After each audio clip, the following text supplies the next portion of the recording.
예, 안녕하세요. 남정우입니다. 이런 영광스러운 강의를 맡게 돼서 굉장히 기쁩니다. 제가 박정희 대통령의 저서 4권을 한 2년 전에 요새 말로 풀어서 쓴 적이 있었거든요. 그래서 사람들은 제가 박정희 전문가라고 생각들을 많이 하시는 것 같습니다. 아주 아닌 건 아닌데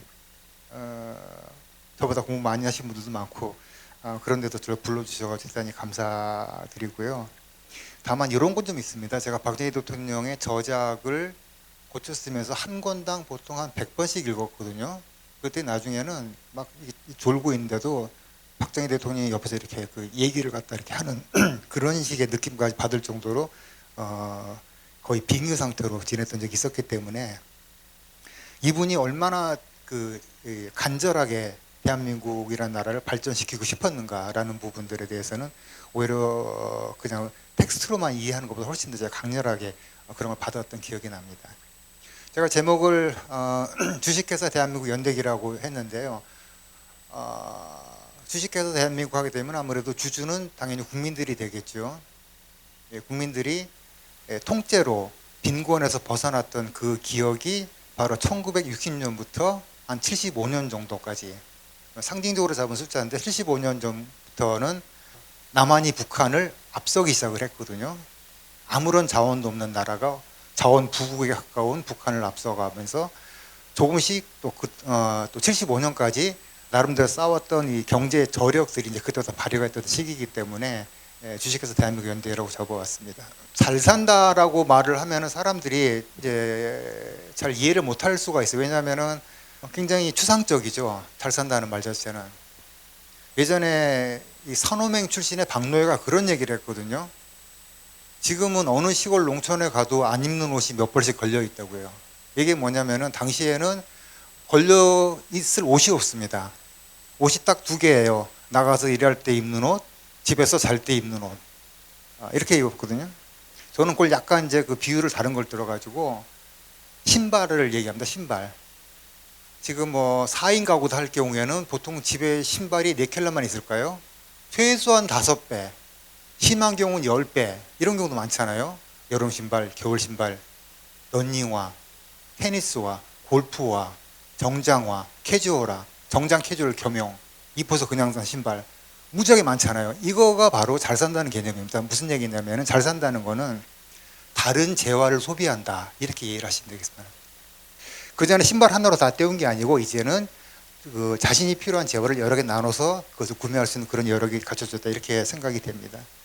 제가 어릴 때 저도 이제 아버지가 일을 안 하시는 바람에 왜 일을 안 하셨는지 모르겠지만 일을 안 하신 바람에 뭐 그렇게 이제 살았었는데 저희 뒷집은 아버지가 일을 했거든요. 근데 그 집에서는 가끔 라면을 끓여 먹는 거예요. 그 라면을 끓여 먹으면은 그 라면 냄새가 이렇게 싹 담을 타고 넘어오는데 거의 환각 상태에 빠지게 되는 겁니다. 라면이 맛있잖아요. 짠맛. 라면을 먹는다는 건 얘기는 기본적으로 쌀은 다 한 가마씩 사잖아요. 사는데 추가로 비용이 발생한다는 얘기죠. 라면 값을 따로 부담할 수 있는 경제력이 생겼을 때 좀 산다 이렇게 표현을 했던 것 같습니다. 라면 얘기 나와서 말씀드리면은 저희가 북한에 그 초코파이 많이 보내잖아요. 그래서 제가 그런 얘기를 했어요. 예전에 개성공단에 북한 근로자들한테 간식으로 라면을 끓여줬답니다. 그랬더니 한번 먹어보더니 너무 맛있으니까 가족들 먹이고 싶은 거예요. 근데 끓여놓은 걸 가져갈 수가 없잖아요. 그래서 국물은 마시고 이 면만 가져갔다 이런 얘기를 들어가지고 우리 앞으로 이제 그 초코파이의 일변도의 그런 구태를 버리고 새롭게 도전하자.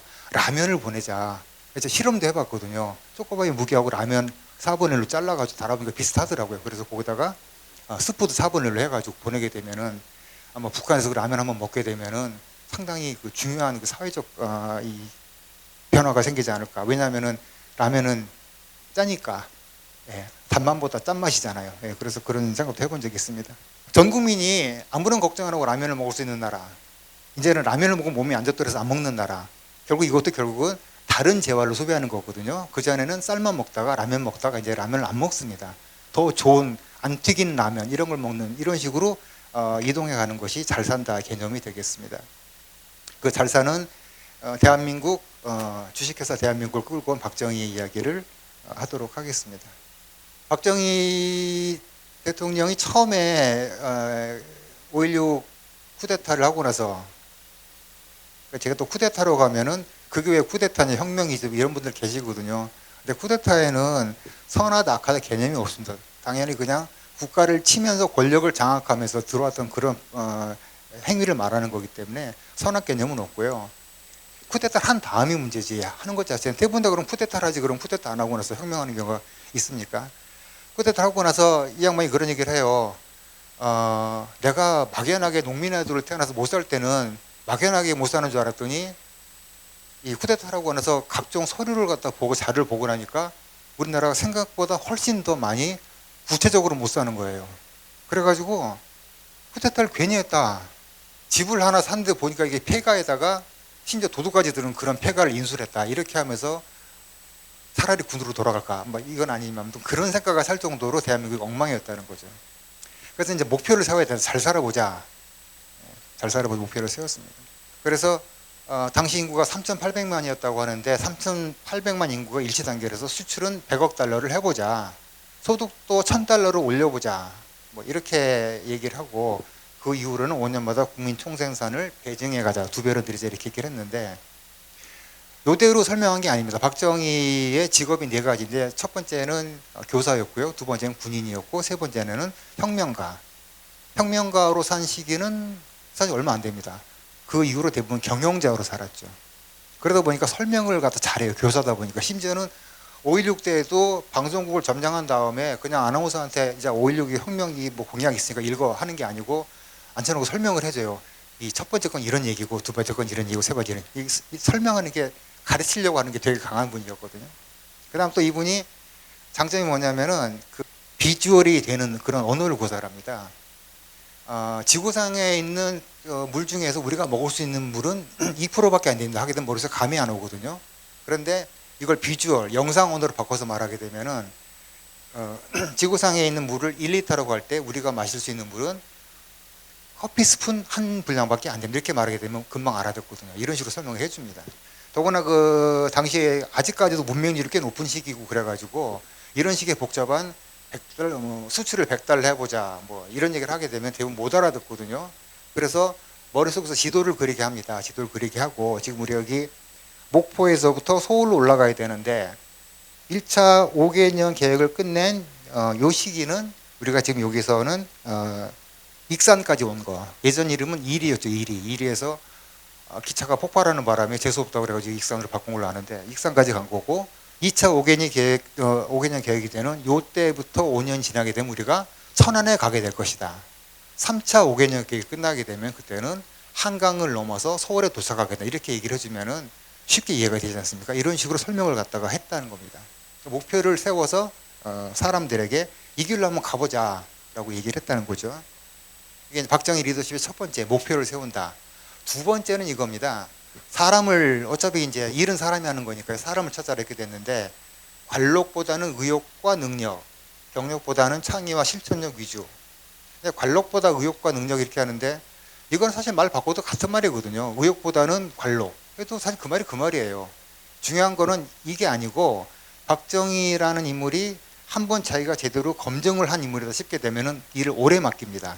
오래 맡기게 되면 어떤 좋은 점이 있냐면은 지금 현재 남북이 대치하고 있는 50년, 70년 세월 동안에 어떤 일이 있었냐. 남쪽은 임기가 5년밖에 안 되거든요. 5년밖에 안 되면은 처음에 1년 동안은 내 업무 파악하는 데 1년 다 들어갑니다. 그 다음에 나머지 1년은 지지율 막 10% 밑으로 내려가면서 계속 시달리고 이 레임덕으로 이렇게 되면서 2년이 날아가고 3년밖에 일을 못하는 거죠, 실제로는.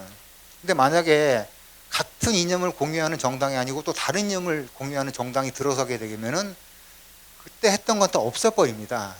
이렇게 되니까 당연히 장기적으로 볼 수 있는 안목을 같이 볼 수 있는 이게 훨씬 유리하거든요. 다 좋다는 얘기는 아닌데 북한의 경우는 그런 측면에서 굉장히 장기적으로 계획을 짜서 10년 후 계획, 20년 후 계획. 지금 북한의 권력자는 장기적인 계획은 못 짤 것 같은 생각이 좀 듭니다. 그런 생각이 들지만 그 전에 개중 건강체였던 1대와 2대 같은 경우는 최소한 20년까지는 계획을 짰단 얘기죠. 20년짜리 계획을 짜고 움직이는 사람과 3년 겨우 움직이는 사람하고 훨씬 불리하겠죠. 그런 측면에서 이 박정희가 썼던 검증된 사람을 오래 쓴다. 이 부분은 굉장히 중요한 포인트였다고 생각이 됩니다. 이름을 다 기억하실지 모르겠는데 첫 번째로는 최영섭 과학기술처 장관입니다. 이 사람은 71년부터 7년 반 동안 과기처 장관을 역임을 했고요. 그 다음에 남도구 경제부총리, 이분은 그 74년부터 78년까지 재무부 장관을 했습니다. 그 남도구 장관은 우리나라의 그 경제 발전에 있어서의 어떤 포인트를 짚으면서 일을 진행했던 김재익을 선발한 사람이기도 합니다. 김재익 경제수석은 버마 아웅산 때 아깝게 순직한 사람인데 아마 지금도 경제인들이나 뭐 관료들에게 가장 인상적인 대한민국 역대 관료를 뽑으라고 하게 되면 대부분 다 김재익 씨를 뽑는 경우가 많습니다. 우리한테는 전두환의 가정교사로 많이 알려져 있어가지고 조금 떨어지는 게 있습니다만 그렇습니다. 그다음 세 번째는 김정념 대표실장인데요. 이분도 69년부터 78년까지 무려 9년 동안이나 대통령 비서실장을 했습니다. 그 다음에 오원철 경제 제2 수석 비서관, 이분도 72년부터 79년까지 박정희 사망할 때까지 수석 비서관을 했고요. 박태준 씨도 마찬가지입니다. 이 포철의 초대 회장이었죠. 이분은 60년부터 70년까지 10년 동안 재직하면서 포항제철의 철강 생산을 연간 550만 톤까지 끌어올렸는데, 우리나라 기업들의 발전사라는 뭐냐면 결국은 외국 기업들을 밟고 올라간 그런 기업사거든요. 이 바로 포철이 여러분 그 엘리베이터 타시게 되면 붙어 있는 이 독일 그룹 있습니다. 티센크루프라고, 이 티센크루프라는 굴지의 기업을 무너뜨린 그런 기업이 바로 포철이 되겠습니다. 이 사람들을 짧게는 4년에서 길게는 9년까지 중용을 하면서 업을 끌고 나갔다는 거, 이 부분이 굉장히 중요한 포인트라고 볼 수 있겠습니다. 기한을 정해라가 되겠습니다. 기한을 정하지 않으면 일이 잘 안 된다는 거는 아마 다들 아실 겁니다. 만약 저만 해도 이제 원고지 100장을 쓴다고 그렇게 되면 항상 머릿속에서 계산을 하거든요. 100장이면은 월요일부터 금요일까지 20장, 20장, 20장, 20장 해서 100장을 쓴 다음에 토요일, 일요일 날 다듬어가지고 납품한다. 이 생각을 하는데 다음 날은 이제 하루가 줄어들잖아요. 놀게 되면은. 그러면 이제 6일로 또 나눕니다. 6일로 하니까 그러면은 화요일부터 해서 30장, 30장 이렇게 쓰게 되게 되면은 대충 한 나흘 정도 쓰고 나서 이틀 동안 편집한다. 그럼 또 기분이 좋아져서 또 계속 놀게 돼요. 그렇게 되면 결국은 토요일까지 가가지고 오늘 밤새고 쓰기 시작하면은 아침까지 100장 다 쓸 수 있다. 뭐 이런 식으로 하게 되는데 결국은 쓰긴 써요. 이게 중요한 건 뭐냐면은 마감이라는 건 무섭거든요. 이 마감이 닥치게 되면 사람이 자면서도 생각을 갖다 계속 하게 될 정도로 초능력이 생깁니다. 기한을 정해놓고 하지 않는 어떤 그 공부라든가 사업은 상당히 진척이 느릴 수밖에 없는데, 박정희는 시간을 딱 정해놓고 그 계획을 맞추는 걸로 이렇게 했습니다. 어떤 기록이 있냐면 62년도 그 1차 5개년 계획을 세울 때 이때만 해도 연간 7.5%를 성장을 한다. 이렇게 하고 그 다음에 국민소득은 160달러를 올린다. 이렇게 하기로 했는데 뭐 특별한 무슨 뭐 보관을 가지고 한 건 아니고 그냥 이렇게 하면 좋지 않을까라고 생각을 해서 잡은 수치입니다. 그런데 갑자기 63년도에 5개년 계획을 시작하지 바로 다음 해에 난데없이 경제 쪽에 수출 쪽에서 경공업 제품이 수출이 많이 되고 있다. 이런 소식이 들려오면서 그때까지 이제 수출을 주로 하고 있던 그 제품들 이런 것들이 많이 이제 수출이 되기 시작하니까 그 전까지 수입 대체화 산업이라고 그래가지고 완제품을 들어오는 대신에 일부분을 국산으로 충당하는 방식으로 해서 그 제품에 나갈 외화를 절약하는 방식, 이 수입 대체 산업을 포기하고 수출로 먹고 살아야겠다 이렇게 생각을 하게 됩니다. 이유는 뭐냐면은 일본 등 그 선진국에서 중공업 쪽으로 이동을 하게 되면서 경공업을 책임지는 나라가 없어진 거거든요. 그러니까 그 일을 대한민국에 맡아서 하게 된 그런 셈이었고, 그렇게 되면서 수출이 늘어나니까 박정희가 욕심이 생깁니다. 그래서 63년도에 계획을 세웁니다. 수출을 그럼 1억 불을 갖다 하도록 하자. 1억 불인데 말이 쉬워서 1억 불이지 그 당시 이 대한민국에 수출할 수 있는 게 별게 없는 상태에서 1억 불 한다는 건 말이 안 되는 거는 사실은. 근데 그거를 하게 된 것은 이 대통령이 지금 대통령이 그 일자리 상황판 같은 거를 만들었다가 굉장히 나중에 창피를 많이 당한 사람도 있지만은 어쨌거나 목표가 있는 상태에서 진행하는 건 다르지 않습니까? 그래서 65년도 1억 불을 목표로 했는데 이게 64년도에 초과 달성을 해버립니다. 1억 불을 달성을 합니다. 예, 물론 이제 숫자 맞추기 같은 걸 많이 하니까 관료들은 그 부분에서 전시행정이나 편법이 동원됐을 거라 생각은 하긴 하거든요. 이제 환율을 인상하든가 하게 되면 수출이 순간적으로 올라가는 효과가 발생을 하니까요. 72년도에는 박정희가 간이 굉장히 커져가지고 난데없이 오원철 수석을 불러서 이런 얘기를 합니다. 임자 우리가 그 100억 불 수출을 갖다 하려면 어떤 산업을 해야 되나 이렇게 말하니까 오원철이 이제 아무래도 경제 관료 쪽이니까 들은 건 있어가지고 중공업을 해야겠죠. 중공업을 하게 되면 언제까지 100억 불을 할 수가 있겠어? 그러니까 오원철이 한번 계획서를 짜보겠습니다. 이렇게 해가지고 1980년까지 100억 불을 할 수 있을 것 같다. 뭐 이렇게 얘기를 합니다. 이번에도 또 역시 77년도에 3년 앞당겨가지고 100억 불을 달성하는 그런 기록을 남기죠. 요 첫 번째 목표를 정하고 사람을 뽑고 그 다음에 기한을 정한 후 누구나 할 수 있는 것 중에 하나인데요. 제가 생각하는 박정희 리더십의 중요한 두 가지는 지금부터 나옵니다. 하나는 무모하더라도 도전하라. 이게 이제 박정희의 기본 정신인데 일단 해보고 나서 해보지도 않고 계산해 보니까 도저히 계산상으로는 답이 안 나옵니다. 이렇게 말하는 거 하지 말고 일단 하자. 뭐 이렇게 시작을 했던 것들이 바로 포철하고 현대 조선소가 되겠습니다. 포철은 67년도에 2차 5개년 계획을 세우면서 제철, 기계, 섬유화학, 조선 이 네 가지를 국제산업으로 삼았는데 이 중에서 종합제철소가 핵심입니다. 1970년에 포철이 착공식을 했고 박태준이라는 인물이 이제 이때 그 자기 캐릭터를 확실하게 보여주는데 직원들을 모아놓고 축사를 하는데 축사라는 것은 오늘은 뜻깊은 날이니까 여러분 앞으로 잘해봅시다 뭐 이런 얘기를 하면 서로 기분 좋게 웃고 헤어지는 그런 자리인데 그게 아니고 우양우를 시키니까 바로 영희만 이제 앞바다가 나오게 되는 거죠. 바다를 보면서 우리가 만약 세운 대로 지금부터 2년 안에 이 쇳물이 안 나오는 이런 불상사가 발생하게 되면은 저 영일만 바다에 전원이 입수하는 것을 내가 강력하게 이게 협박인지 아니면 축사인지 모르겠는데 그 일을 할 수 있을 거라고 믿어 의심치 않는다. 뭐 이렇게 얘기를 하면서 축사를 끝냅니다. 근데 사람이라는 게 그래요. 들을 때는 그렇지 뭐 처음에 의혹 오는 사람이 어디 있겠어 다 의혹이 있겠지라고 하는데 보니까 이 의혹이 진짜 의혹인 겁니다. 심지어는 하도 직원들을 달달 볶으니까 그 당시 포철의 본사가 서울에 있었거든요.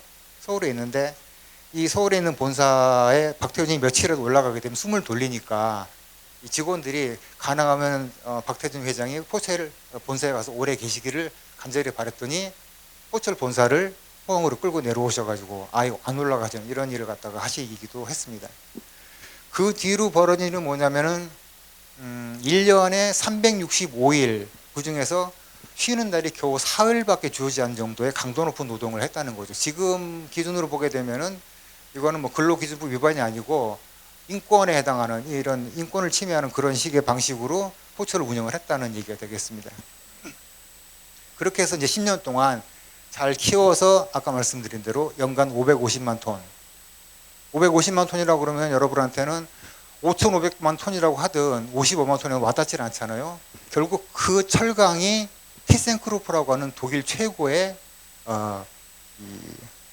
철강 회사를 무너뜨렸다는 겁니다. 자, 이제 현대 얘기를 좀 해보겠습니다. 현대는 그때 정주영 회장이 이제 있을 텐데 포철을 박태준에게 맡겼다 그러면은 조선소라고 하는 거예요. 아까 말씀드린 그 제철, 기계, 섬유화학, 조선 중에서 조선은 정주영 회장한테 일을 맡깁니다. 그러면서 조선소를 짓고 배를 지어서 수출을 하도록 하시오라고 하니까 정주영이 조선소도 없는데 무슨 배를 짓습니까? 조선소를 만들면 되잖아요. 돈이 없지 않습니까? 빌리면 되잖아. 이렇게 해서 정주영이 영국으로 갑니다. 가서 영국을 갔더니 영국에서 현대라는 기업인데 뭐 지금 현대가 아니고 당시에는 이걸 갖다가 어떻게 읽어야 할지도 모르는 그런 회사 이름을 가지고 와서 돈을 빌려달라고 하니까 못 빌려주겠다. 정부가 보증을 쓰겠다. 못 갚으면 정부가 갚는 걸로. 니네 정부나 너네 회사는 내가 볼 때 거기서 거기다. 그래서 정주영 회장이 전해진 얘기에 의하면은 당시 그 500원 지폐 이제 그거 보면은 이순신 장군하고 거북선이 있는데 요거가 지금으로부터 거의 한 400년 전쯤에 우리 조상들이 만들었던 배인데 당시 등짝에다 쇠까지 붙여가지고 이런 걸 만들었었다. 우리가 설마 없는 거 지어내가지고 지폐에 이렇게 실었겠냐 해가지고 돈을 좀 빌립니다. 그래서 이제 그 돈 가지고 이제 부족하니까 영국 수출 신용 보증국에서 이제 돈을 마저 좀 빌려야 되는데 여기서는 더 황당한 요구를 하는 거죠. 돈은 빌려줄 테니까 너네가 배를 짓게 되면은 배를 살 사람을 구해와라. 계약서를 가지고 오게 되면은 돈을 빌려주고 있겠다. 얘기는 뭔 얘기냐면요. 돈 안 빌려주겠다는 얘기예요. 배도 없는데 배를 팔아오라. 그 계약서 갖고 오라는 얘기는 그냥 왔다 갔다 시간 보내다가 그냥 너 포기해라 이런 얘기인데 이걸 또 가가지고 배 두 척을 그리스 선박왕에게 종정에 팔고 옵니다. 어떻게 팔았냐? 싸게 팔죠.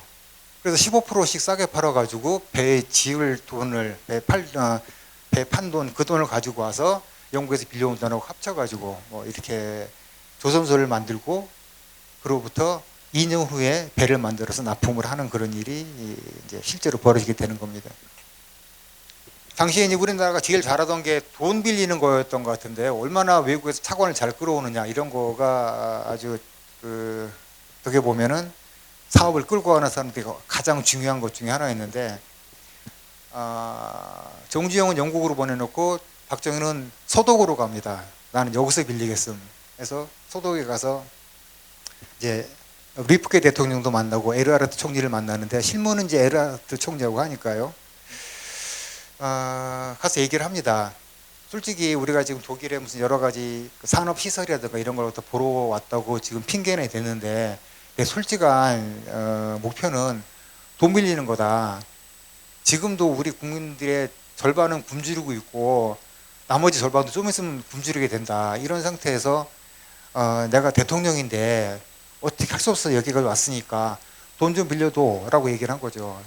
그리고 꼭 갚을게. 군인은 거짓말을 안 하니까 믿고 빌려주면 반드시 갚겠다 이렇게 얘기를 합니다. 돈 빌려주면 어떻게 할 건데 하니까 박정희가 경제 발전을 해가지고 갚아야지 이제 얘기를 하니까 얘기를 갖다 이러다가 얘기를 해주거든요. 내가 알기로 한국은 산이 많아서 경제 개발이 어려운데 그럴 때는 일단 고속도로를 깔아야 된다. 고속도로를 깔게 되면은 그 위를 차가 달려야 되고 이 차가 달리기 위해서는 차를 만드는 제철 산업이 있어야 되고 서 있는 차가 아니고 움직이는 차가 되려면 정유 산업이 필요하다. 이렇게 단계별로 설명을 해줍니다. 박정희가 알았다 이렇게 하면서 생각을 하죠. 내게 동시에 도 별로 상관은 없겠네 라고 해가지고 아니 뭐 그게 한꺼번에 모아놓으면 되는 거지 무슨 길 깔고 자동차 만들고 석유 만들고 이럴 필요가 뭐겠나 싶어가지고 길은 길대로 깔고 차는 차대로 만들고 정유사업도 해가지고 한꺼번에 모아가지고 한꺼번에 달리면 되는 거지 이렇게 해가지고 경제 발전을 시작을 했다는 얘기입니다. 이제 물어봅니다. 당신이 말한 얘기는 알겠는데 그럼 우리가 어떻게 당장 하면 좋겠냐 그랬더니 에르하르트 총리가 하는 얘기가 뜻밖의 이런 얘기를 합니다. 일본과 친하게 지내세요. 아실지 모르겠지만 이승만의 꿈은 미국처럼 잘 사는 나라였거든요. 박정희의 꿈은 일본보다 잘 사는 나라였습니다. 그러니까 박정희가 가지고 있는 그 민족주의적 정신은 상당히 반국 기질하고 결합이 되면서 강한 편이었는데 미국인들이라고 하는 것보다 대부분 미국 놈들이라고 많이 표현을 했던 것 같고 일본도 자기가 비록 일본 육사에서 전문적인 그 군사 기술을 배우고 그랬긴 했지만은 일본에서 일종의 경쟁 심리 같은 게 좀 있던 사람이에요. 그래서 에르하르트 총리 얘기를 합니다. 그 서독의 아데나우하고 드골하고 프랑스 드골하고 둘이서 그렇게 목숨 걸고 싸웠지만은 나중에는 서로 손잡고 유럽의 경제 발전을 이끄는 쌍두마차가 되지 않았냐. 너네도 친하게 지낸다라니까 박정희가 너네는 이렇게 전문용어로 다이다이로 싸우고 우리는 이렇게 터졌는데 되겠냐고 그랬더니 이제 그 얘기를 해줍니다. 그러지 말고 미국이란 나라하고 일본하고 하는 전체적인 이제 산업 지도가 그려지지 않습니까? 여기에 포함이 되는 걸로 들어가는 그 산업 시스템 안에 들어가는 걸로 경제 발전을 해라. 뭐 이런 얘기를 합니다. 그 박정희 리더십의 마지막은 철저히 확인하라가 되겠습니다. 우리 이런 속담이 있잖아요. 시작이 반이라고. 박정희한테는 감시 감독이 95%였거든요. 지시 내리는 건 얼마 안 돼요. 아까 말한 것처럼 임자 우리가 100억 불 수출하려면 어떻게 해야 돼? 이렇게 하면 됩니다. 그럼 그렇게 해 하고 뒷짐지고 있는 게 아니고 그날부터 맨날 좁니다. 그럼 얼마큼 진척이 됐어? 어디 시작했는데요? 그러니까 얼마큼 진척됐냐고. 이틀 지나면 얼마큼 진척됐어? 이만큼이요. 이런 식으로 맨날 쏘니까 사람이 견딜 수가 없게 만드는 거거든요. 그러니까 철저히 확인하라라고 제가 이제 쓰긴 썼는데 이거는 전문용어로 비속어로 써서 죄송합니다만은 그냥 될 때까지 조진다. 이게 박정희 스타일이었던 것 같습니다. 67년 대통령 선거에서 대통령 박정희가 이런 얘기를 합니다. 나는 현장을 누비는 대통령이 되겠다. 이때까지만 해도 관료들이나 기업인들은 이게 얼마나 무서운 말인지 몰랐어요. 근데 진짜로 현장을 누비는 거 있죠. 기차를 타고 누비고 헬기를 타고 누비고 심지어는 총 맞아 돌아가시는 그날까지도 누비신 분이 바로 박정희입니다. 18년 동안 계속해서 돌아다니면서 자기가 명령한 것들이 어떤 것들인지 일일이 체크하면서 게다가 또 이 양반이 기억력이 좋아요. 그래서 1분기 전에 보고했던 내용 중에서 숫자가 다르면 바로 얘기를 합니다. 임자 지난번에는 55% 가능하다니 왜 지금은 57% 가능하다고 말하니 그렇게 말하면 이 사람이 가슴이 철렁하거든요. 이러다 보니까 안 할 수가 없게 만드는 이런 거가 박정희 대통령의 마지막 리더십이라고 볼 수 있겠습니다. 근데 사실 이게 리더십인지는 잘 모르겠습니다. 거의 뭐 인권을 저는 존중하지 않고 인간의 인체 공학적인 한계를 무시하면서까지 될 때까지 하면 될 거 아니냐라고 했던 방식이었는데 대한민국 그런 식으로 무식하게 경제 발전을 솔직히 했습니다. 될 때까지 하는 거고 뭐 안 되면은 안 되는 게 아니고 또 될 때까지 또 하는 거고 이런 방식으로. 그래서 이명박 대통령이 이런 얘기를 했는데 경부고속도로를 만드는 데 들어간 것의 주요 성공 요인은 대통령이 고속도로 건설을 제창하고 나섰다. 이게 중요한 게 아니고 더 중요한 거는 대통령이 고속도로 건설 과정을 철저하게 점검한 결과 그 공사 기간하고 비용을 거의 근접하게 맞췄다. 이렇게 얘기를 했습니다. 그러니까 실제로 관리 감독형 리더였다는 사실이 박정희 리더십의 본질이 되겠습니다. 자, 지금까지 한 얘기는 박정희라는 이름 말고 다른 사람 이름 놓고 그냥 얘기를 해도 거의 다 사실 맞아 떨어지거든요. 근데 박정희가 이 부분에서 다른 경제 리더들보다 아주 특별하게 차이가 났던 부분은 경제에다 파트너를 붙여줬다는 겁니다. 경제 혼자 달리는 것이 아니고 혼자는 못 간다. 둘이 가야 된다. 뭐가 같이 가야 되느냐.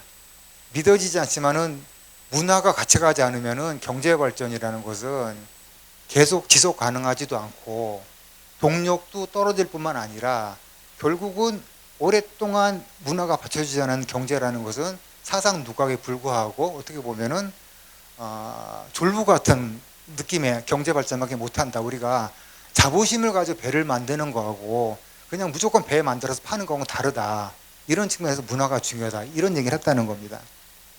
요 사진이 첨성대 사진인데요. 당시 이제 우리나라가 문화를 소비하는 방식입니다. 우리나라는 그 당시에는 문화를 시각적으로 소화하는 게 아니고 신체 접촉을 통해서 실제적으로 소비하는 방식으로 문화재를 접했던 그런 나라였습니다. 그러니까 어디 명산이나 뭐 고철 같은 데 가게 되면은 감상을 하는 것이 아니고 거기다 이제 필기를 하거나 뭐 이런 것들을 통해서 예술과 한 몸이 되는 문화와 한 몸이 되는 이런 방식으로 문화를 생각하던 그런 우아한 민족이었는데 난데없이 그게 중요한 게 아니고 우리가 전통 문화를 가지고 와서 경제와 같이 끌고 가지 않으면은 안 된다라고 박정희가 주장을 했다는 얘기죠.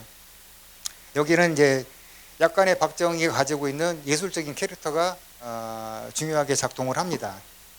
실제로 박정희는 그림도 좀 그렸고요, 글도 좀 썼고, 시도 썼고, 그 다음에 음악도 직접 만드는 이런 다각도의 이제 음악적 재능을 가지고 있었는데 자기가 이를테면 이런 겁니다. 문화적 소양이 없는 사람은 내가 돈이 많더라도 사람들과 얘기할 때 이렇게 떳떳하지 못하고 괜히 자꾸 주눅 드는 게 있습니다. 그런데 문화적 소양이 있는 사람들은 비록 지금 내가 경제적으로 굉장히 바닥이라 하더라도 마지막 자존심은 남아있게 되거든요. 이런 부분입니다. 그래서 제가 맨날 빈곤층을 위해서 애들한테 학교 교육을 갖다 보충시킬 게 아니고 애들한테 문화예술 교육을 시켜줘야 된다고 자꾸 얘기를 하는 것 중에 하나가 바로 그런 이유입니다. 어떤 스스로에 대한 존중감을 갖추지 못할 때 인간이 가장 빨리 무너지기 때문에, 그러니까 당시 이제 우리나라 사람들을 비하하던 말이 두 가지가 있는데 엽전하고 집신이라고 그랬습니다. 집신. 그런 식의 자기 비하가 아주 습관이 되어 있던 그런 나라에서 아니다. 우리도 알고 보면 문화민족이다. 문화민족이라고 하니까 사람들이 물어봅니다. 우리가 어디가 문화민족이에요? 그랬더니 박정희가 이런 걸 보여줍니다. 현충사, 뭐 아산 윤봉길 의사 유적, 뭐 최영장군 유적, 경주 무열왕릉, 오죽헌, 뭐 남원 광안루, 부석사, 법주사, 서울로 올라오게 되면은 경복궁, 창경원, 덕수궁, 숭례문 이런 것들이 우리 문화다 하니까 사람들이 그래요. 창경원은 동물원이 있는 데잖아요. 그게 아니고 이것은 우리 궁중에서 일제시대 때 용도 변경을 하는 바람에 거기서 동물들이 사라졌 뿐이지 거기서 우리 왕족들이 살던 데다 이런 식으로 설명을 해주면서 사실 우리가 가지고 있는 이 문화라는 거는 생각보다 꽤 괜찮은데 우리가 자꾸 우리 것을 낮춰서 보다 보니까 이렇게 된 거다. 그러니까 우리가 이 오래된 문화재들을 부각시키고 여기다가 의미를 부여해서 우리가 자부심을 좀 갖도록 하자. 이렇게 얘기를 하면서 민족문화 창달이라고 하는 작업에 들어갑니다.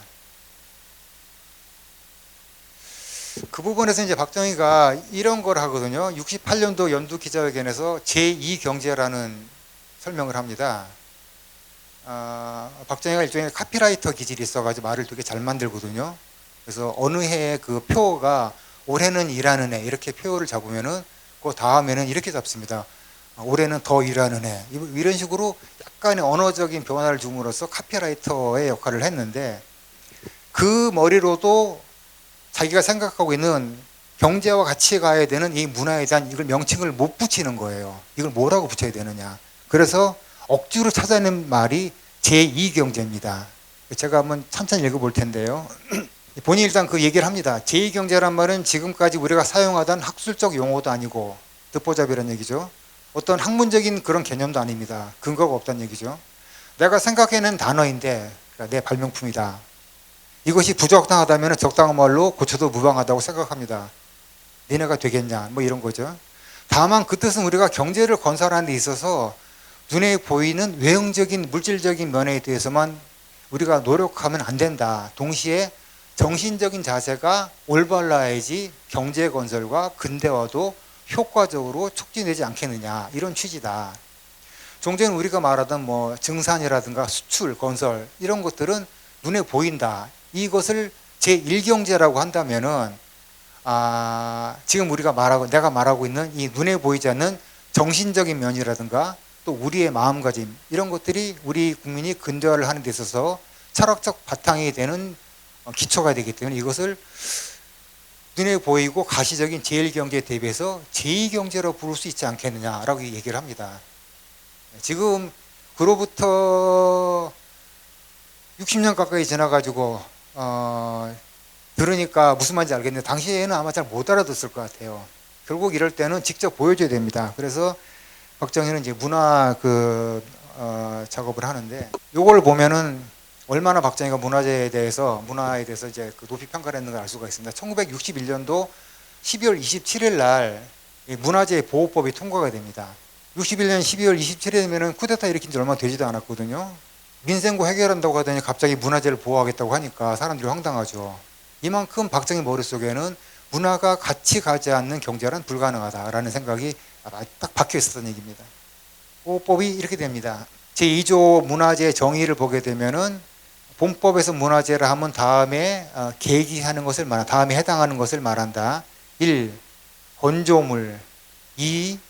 연극 음악 3번 고분 패총 4. 의식주 생업 신앙 이렇게 얘기를 하는데 보시면은 1번하고 3번하고 4번은 눈에 보이는 가시적인 문화재입니다. 그런데 여기서 박정희가 연극, 음악, 무용, 공예, 기술 이런 무형의 문화재 소산도 무형문화재라고 정한다. 이런 게 나오거든요. 상당히 진보적인 시각인데 문화재 보호법에서 무형문화재를 중국이 지정을 한 게 2011년입니다. 그러니까 문화재가 중요하다는 건 아는데 눈에 보이지 않는 문화재까지 중요하다고 생각한 거는 그만큼 늦게 시작한 게 중국이거든요. 그런데 이미 박정희는 그것을 까마득한 오래전에 준비를 했고 64년도에 제1호로 지정된 게 종모제례학이고요. 우리가 잘 알고 있는 강강술래는 66년도에 8호로 제정이 됩니다. 이렇게 해서 문화재보호법을 만들었고요. 73년에는 이런 표어를 씁니다. 민족예술의 창달. 이게 박정희가 가지고 있는 문화예술의 가장 큰 그림이고 성과이고 업적인 동시에 어떤 한계가 될 것 같습니다. 민족예술의 창달. 이 사람은 앙드레 말로라고 하는 프랑스의 소설가입니다. 앙드레 말로는 모르더라도 이 사람이 한 말은 꽤 많이 사람들이 알고 있는데, 오랫동안 꿈을 그리는 사람은 마침내 그 꿈을 닮아간다. 뭐 이렇게 현실의 고단함을 잊을 수 있는 그런 말을 한 사람인데, 이 사람이 드골 정권 하에서 문화장관을 역임을 했습니다. 그런데 이 사람은 항상 문화가 우선하고 다른 것보다 항상 문화와 개인의 자유를 중시하고 이랬던 사람이거든요. 실제 자기가 문화인이었으니까.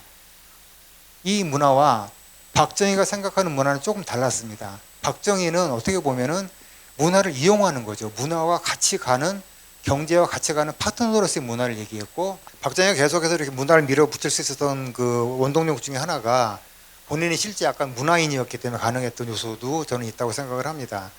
박정희는 그 회화에도 약간의 소질이 있었고, 심지어는 보면은 경부고속도로 스케치한 걸 보면은 마치 수철을 그리기 위해서 밑그림 그리는 그런 느낌까지 들 정도로 아주 정확하게 표현을 하고 있습니다. 경부고속도로를 이렇게 지어야 된다.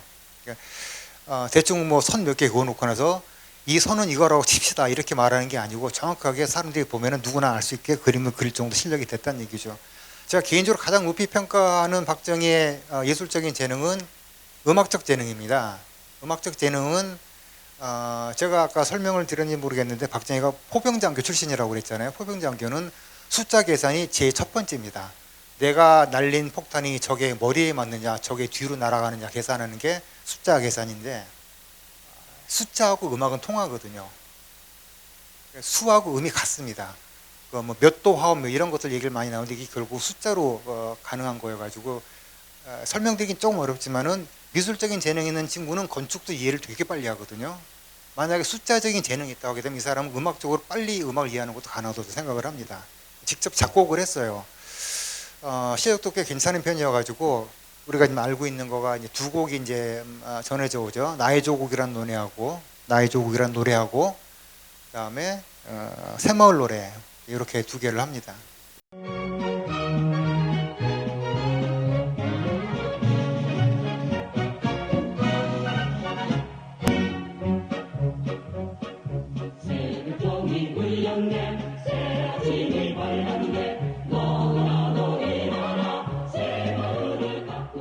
그 대통령의 둘째 딸이죠. 이 음대를 다닌 걸로 제가 아는데, 그래서 사람들이 박정희가 만들 뭐 만드냐, 박정희 대충 흥얼흥얼 하면 딸이 받아 적었겠지 이렇게 얘기를 하는데, 실제 만들었다고 합니다. 거의 틀을 만들어 놓고 나서 나중에 전문가가 와서 다듬기만 했다고 하는데, 다듬는 게 만들어주는 거 아니냐 이렇게 생각할지 모르지만은, 실제로 그 프로 뮤지션들도 기본적인 음악 초안을 만들어 가게 되면 PD가 음악을 갖다서 고쳐줍니다. 그래서 우리가 아는 그 유명한 비틀즈도 그 노래를 만들어 가면 조지 마틴이라는 PD가 많이 고치거든요. 그만큼 이제 고치는 과정은 당연한 거고, 초반에 어떤 아이디어를 내 가지고 곡을 만들어내는 게 중요한데, 이게 가능했던 인물이 바로 박정희입니다. 새벽정이 울렸네, 뭐 새벽정이 밝았네 이렇게 시작하는 이 노래를 어릴 때 많이 불렀던 기억이 나는데요. 음악을 좀 아는 좌익들은 바로 여기서 치고 나옵니다. 이걸 딱 잡아가지고, 봐라 이게 뭐 친일파인 박정희다 보니까 일본 음계를 써 작곡을 하지 않느냐라고 얘기를 하거든요. 이게 바로 요나누키 음계라는 겁니다. 피아노 건반을 갖다 그려봤는데요, 빨간 점 찍은 부분을 빼는 겁니다. 일본어로 요츠가 네 번째고 나나츠가 일곱 번째인데, 그 누끼라고 해서 보통 이제 뺀다, 아니면 잘라낸다 이런 용도로 많이 쓰거든요. 그래서 파하고 시가 빠져 있는 도레미솔라가 요나누키 장음계가 되겠습니다. 그러면 아까 이런 걸 전혀 원하지 않으시겠지만은, 이 새벽증 훈련을 갖다가 다장조로 바꿔서 부르게 되면 솔라 도라 레레레 솔솔 미레 미미 레미 솔솔라 솔 이렇게 돼가지고 도레미솔라 이 음계만 가지고 노래가 만들어지는 거거든요. 이 일본 음계가 맞습니다. 맞고 요나누키 단원계는 일본 군부가 폐지를 합니다. 이게 너무 애상적이고 차량하기 때문에 사람들이 부르게 되면은 군국주의에 불타는데 방해가 된다 해서 빼버리고 장군계만 쓰게 됩니다. 그래가지고 그러면 이제 박정희가 당연히 친일파고 일본 군관 앞에서 이제 공부를 했으니까 이런 식으로 작곡을 한 거 아니냐 해서 몰아가려고 하는데, 이거 80년대 학번들은 대부분 다 이 노래 알 겁니다. 어둡고 괴로워라 밤이 깃더니 해서 독립군가인데요. 이것도 요나누키 음계입니다. 역시 원치 않으시겠지만은 제가 이걸 다장적으로 옮겨서 불러보면 솔도도 미레도 미레 미솔 뭐 이렇게 됩니다. 그래서 도레미솔라 5음계만 가지고 만들어내는 음계가 바로 요나누키 음계가 되겠습니다. 그러니까 박정희는 원래 실용적인 사람이었고, 내가 쓰는 음계가 서양 7음계든 일본 요나누키 음계든 뭐면 상관없지 않느냐. 더구나 이제 박정희가 처음에 썼던 책이 우리 민족의 나아갈 길이라는 제목의 책인데, 이 책의 주제가 그거거든요. 명랑하고 신나는 사회를 만들자. 지금 명랑이라는 단어가 굉장히 당시에는 어색했을 것 같은데, 우리 역사가 워낙 주눅들고 그러다 보니까 좀 명랑하고 그런 역사를 만들자. 박정희와 함께 한번 살아보자 이런 얘기를 했던 것 같습니다. 그러다 보니까 그런 기분을 가장 잘 포함할 수 있는 이 요나누키 음계라는 걸 썼다는 얘기죠. 보시게 되면 저기 위에 써 있죠. 씩씩하면서도 당당하게가 아니고 씩씩하면서도 명랑하게 되어 있거든요. 어떻게 부르라는 건지 알 수가 없는 정도, 그런 것 같은데, 명랑하게 불러달라 뭐 이런 요구를 합니다. 그 다음 또 하나 저희가 잘 안 하는 것 중에 하나가, 박정희에 대한 이해가 좀 부족하다 보니까 박정희가 왜 문화 쪽에 이렇게 집중하고 관심을 가졌나, 이거를 제가 이제 간과할 수가 있는데요. 박정희가 좋아했던 인물이 이제 두 종류가 있습니다. 대한민국 보수가 지금 가장 약점 중에 하나가 뭐냐면 대한민국 보수에 뿌리가 없다는 거거든요. 이를테면은 대한민국 보수가 가장 좋아하는 인물이 대처하고 레이건인데, 사실 레이건과 대처라고 하는 1세대, 그러니까 선진국가, 선발국가의 자유주의나 시장경제주의는 우리랑 좀 관계가 좀 떨어집니다. 그보다 후발주자인 독일이나 일본이 오히려 우리 쪽으로 더 혈통상 맥이 같거든요. 일본이 독일을 베꼈고, 그 다음에 박정희가 많이 봤던 거가 일본의 문명을 봤기 때문에 일본을 따라가는 건 당연하겠죠. 그러니까 우리한테는 혈통이 대한민국, 일본, 독일 이런 식으로 이어지게 된다는 얘기입니다. 이 인물이 헬무트 몰트케라는 인물인데요. 이 사람은 1871년 비스마르크가 독일을 통일할 당시에 그와 함께 가장 큰 공을 세운 1등 공신으로 추앙받는 인물입니다. 그리고 군인들끼리만 싸우는 게 아니고 군대 내에 전문적인 식견을 가지고 있는 참모들을 대거 영입해서 이 군대 참모부를 창설한 사람입니다. 그러니까 굉장히 독일이라는 나라를 강하게 만든, 어떤 비스마르크가 외교에 집중했다고 하게 되면 몰트케라는 사람은 군사에 집중했던 그런 사람인데, 이분이 몰트케라는 사람이 특이한 게 타고나기에는 굉장히 자유스러운 사람입니다. 그래서 음악도 좋아하고 미술도 좋아하고 글도 잘 쓰고, 심지어는 자기가 쓴 터키 여행기가 있는데 이게 독일에서 베스트셀러가 됐는데 여기에 사파도 직접 그린 사람이 몰트케입니다. 그런데 이 사람이 87년에 가서는 독일을 통일할 당시에는 완전히 국가주의자로 돌변을 하거든요. 이게 뭐냐면은 내면의 심정은 그러하나 지금 닥친 상황 자체가 내가 지금 내면의 심정과 달리 어떤 국가에 내가 이바지할 수 있는 길이라면은 내가 기꺼이 예술적인 모든 것을 다 포기하고 국가주의 쪽으로 한번 매진해 보겠다. 뭐 이렇게 했던 인물입니다. 그러니까 박정희가 머릿속에서는 이렇게 생각했겠죠.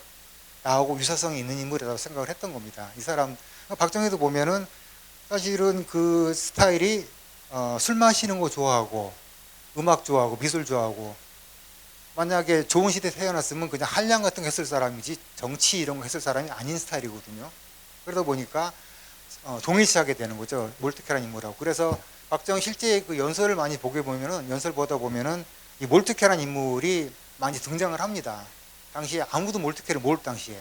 그다음 또 하나가 일본 2.16 사태 사상적 지도자였던 기타이키라는 인물이 있는데, 이 사람도 마찬가지로 아주 극단적인 자유주의자입니다.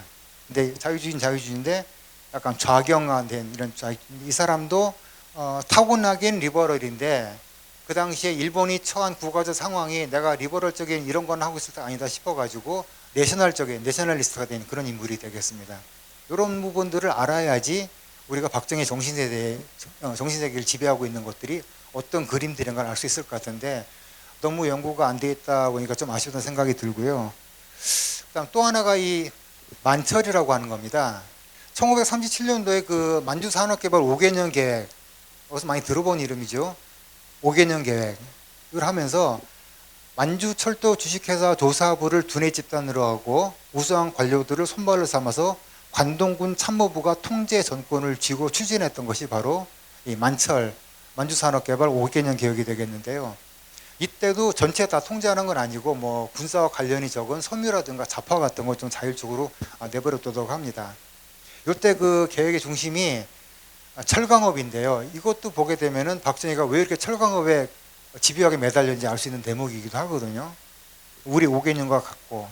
그래서 지금 제 생각에는 이런 생각을 합니다. 그 만철하고 몰트케, 그러니까 독일의 후발 그 자본주의 국가였던 독일의 그 국가, 그걸 그나마 또 따라갔던 일본 이런 것들을 연관지어서 연구를 좀 해보는 것이 박정희가 가졌던 그 머릿속의 계획을 이해하는 데 좀 도움이 되지 않겠는가 생각이 들고, 아직도 새마을운동해서 뭐 신상필벌 이런 얘기를 계속 반복하고 있다는 것은 어떻게 보면은 역사에 대한 좀 반기가 아닌가 이런 생각이 듭니다. 문화재보호법은 아까 설명을 잠깐 드렸었죠. 그래서 민족중흥회기라는 걸 보면은 역사를 보면 삼국통일 시대하고 조선의 세종대왕 시절처럼 조화와 창조의 정신이 풍성하고 아름다웠을 때는 문무가 융성하여 국군이 사회에 떠들었음을 알 수 있다. 그러나 이러한 정신이 시들거나 쇠퇴했을 때는 민족문화는 물론이고 국력마저 기울어져 시련과 고난을 자초했다. 여기서부터 약간 이제 문장이 이상해집니다.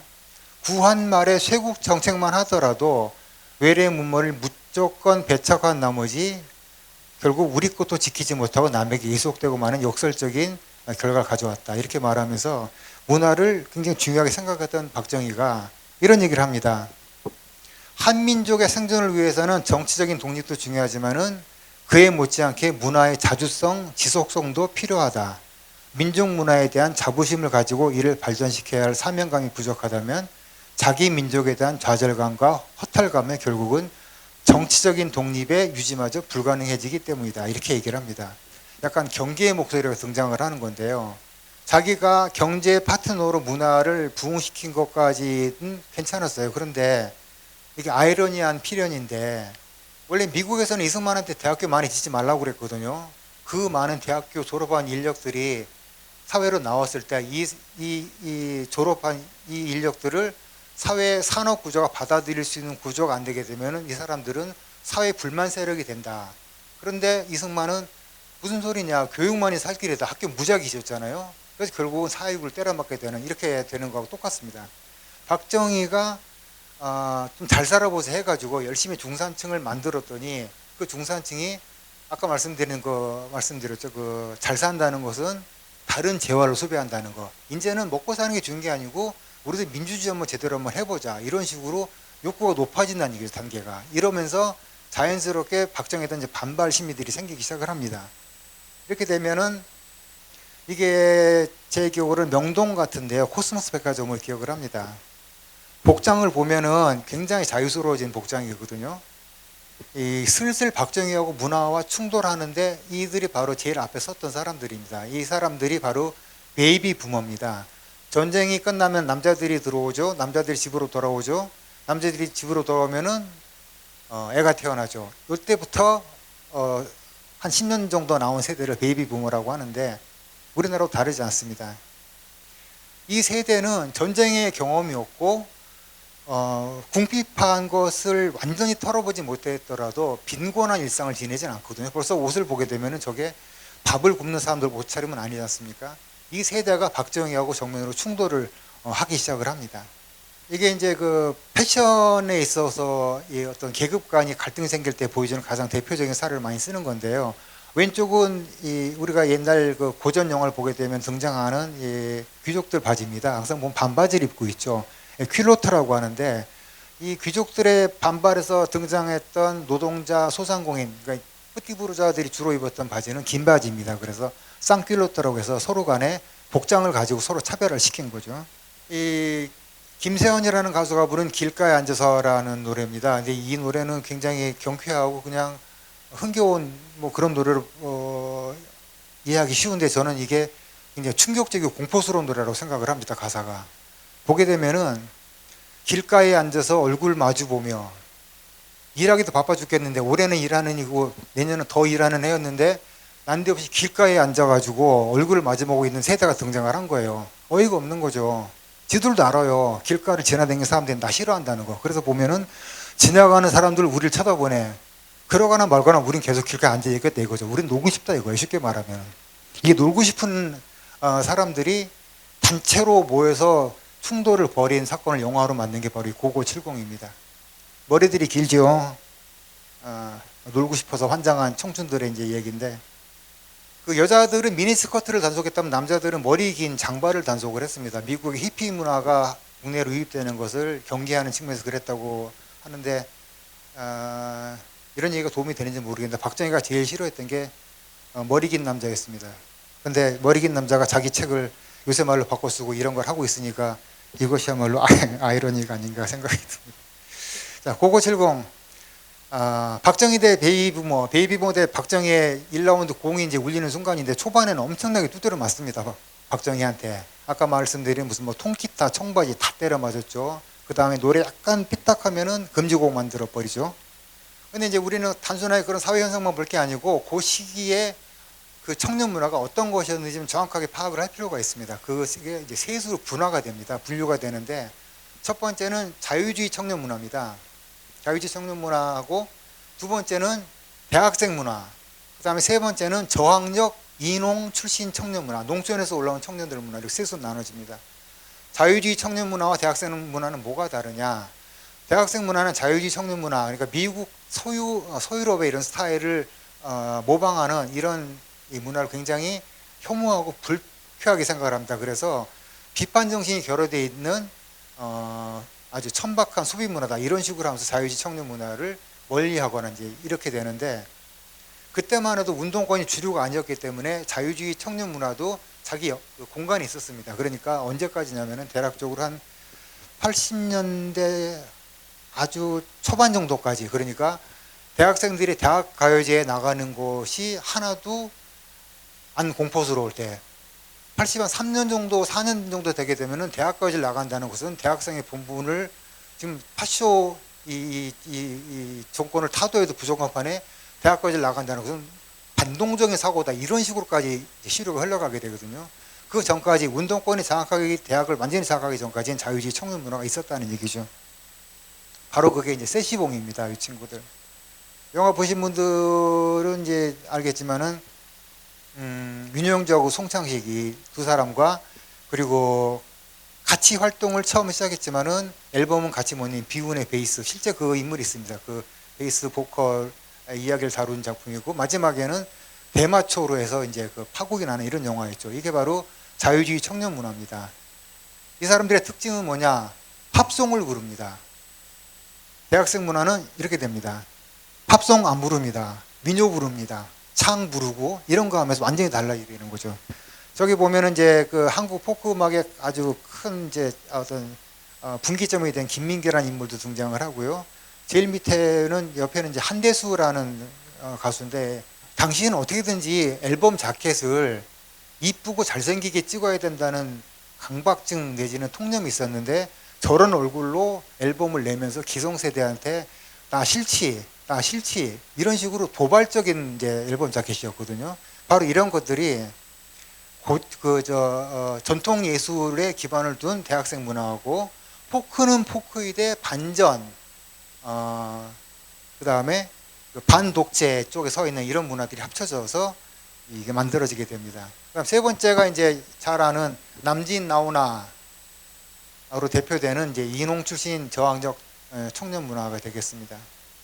오빠 부대를 창설한 두 사람이죠. 처음에 사람인데 이 굉장히 차이가 많이 나는 거가 대학생 문화는 남진 나오는 노래를 부르지 않습니다. 왜냐하면 그것을 부르는 것은 대학생스럽지 않기 때문에. 대학생 문화는 절대로 자유주의 문화 팝송을 부르지 않습니다. 인농 출신 저학년 청신 문화는 팝송도 부르지 않고 민요도 부르지 않습니다. 우리는 오로지 남진과 나훈아만 부릅니다. 이렇게 돼서 서로 간의 영역이 다 달랐던 거죠. 그러면 박정희는 최소한 이 중에 하나 정도하고는 손을 잡았으면 어땠을까 생각이 듭니다. 물론 이제 손잡을 수 있는 한계가 있죠. 그 대학생 문화는 손잡을 수가 없는 거죠. 자기를 갖다 반대하고 나선 쪽이니까. 그러면 좀 더 생각을 화끈하게 밀고 나가가지고, 아니 젊은 친구들이 놀고 싶은 건 당연한 거지. 그러면 자유주의 대학생 문화를 내가 밀어줘야겠다 해가지고 하나를 포섭했더라고. 그러면은 대학생 집단 전체하고 충돌 나는 이런 건 없었을 텐데, 자유주의 대학생 문화는 퇴폐하고 몰아가지고 척을 지고, 남진 나오나 이쪽은 노동자들이 많다는 이유로 해서, 그때는 이제 노동자들하고 박정희가 사이가 그렇게 좋지 않을 시절이니까, 이렇게 되면서 여기도 척을 지게 되면서 이 세 군데와 동시에 적을 만드는 이런 상황이 발생을 하게 된 겁니다.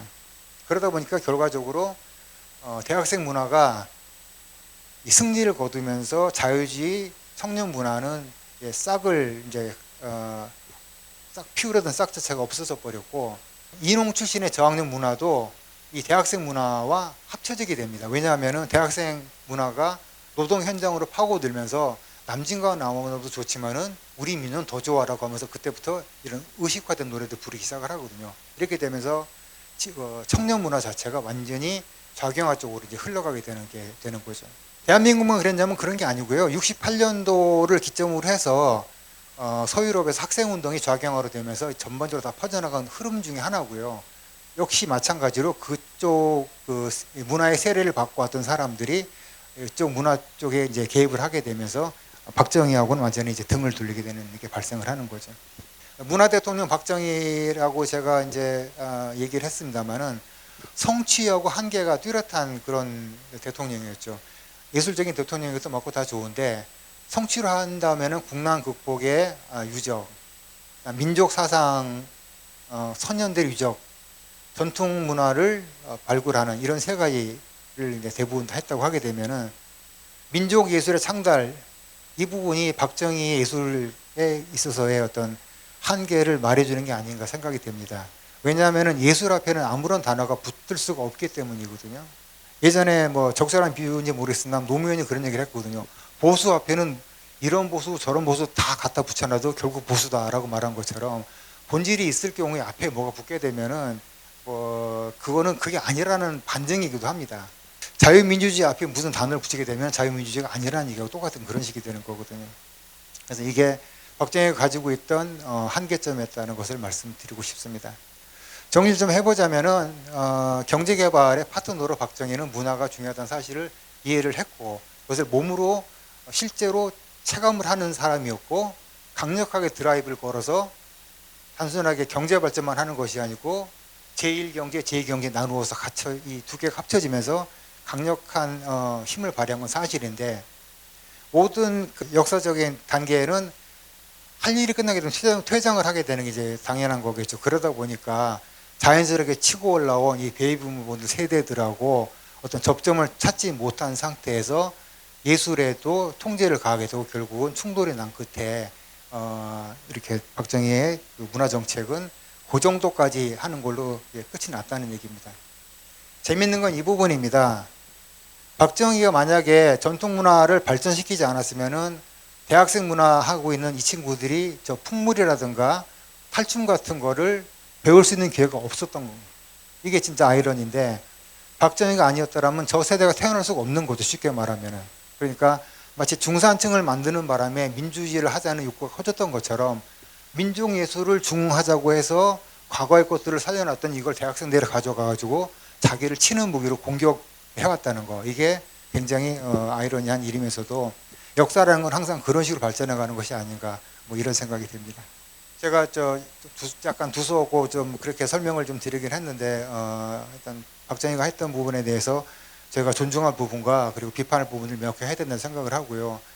박정희 연구의 두 번째는 무조건 박정희를 무슨 뭐 반인 반심 취급하는 것이 아니고, 정확하게 그 박정희 세대는 어떤 시대였는지를 알려주는 것이 다음 세대를 위해서도, 그리고 박정희를 위해서도 좋은 일이라 생각이 되고, 마치 잘못한 것이 하나도 없는 인물처럼 만드는 순간에 그 인물은 굉장히 기피적인 인물로 된다는 사실을 생각을 하면서 박정희의 공과 과를 정확하게 나눠서 볼 수 있는 그런 시간이 되었기를 바랍니다. 감사합니다.